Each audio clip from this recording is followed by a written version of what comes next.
Ihaw-ihaw na swak sa bulsa. Talaga naman panalo sa panlasa. Ayan, dito nga lang pala yan guys, sa Gapan.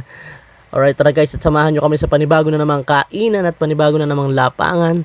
Dito nga lang yan guys, sa Plaza ng Gapan. Alright, tara, kain na. Let's go!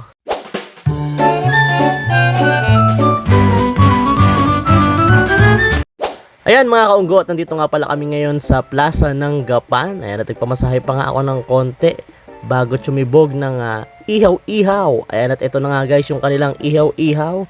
Ang dami yung pagpipilian dyan. Merong ulo ng manok, dugo, isaw, at bituka ng baboy. Merong barbecue, merong itlog na orange. At meron din sila dito guys na puwet ng manok. Ayun, yun din yung isa sa mga in-order ko dito. At talaga namang napakasarap pala ng puwet ng manok pagka inihaw na ganito, no? Yummy! Alright guys, tara at samahan nyo kami sa panibago na namang kainan at lapangan. Ayan, at dito nga pala guys sa Plaza ng Gapan ay napakarami yung pagpipilian na pwede nyong kainan. Ayan, napakaraming mga food cart dito tabi-tabi. Ayan, kung nakikita nyo, hile-hilera yan. Hindi lang ihaw-ihaw, sari-saring mga pagkain ang makikita nyo dito guys. Sobrang dami yung pagpipilian mahihirapan na kayong mamili. At talaga naman mabubusog kayong sigurado bago kayo umuwi pag nagpunta kayo dito guys. Alright, at ito na nga at luto na nga yung aming in-order. Ayan.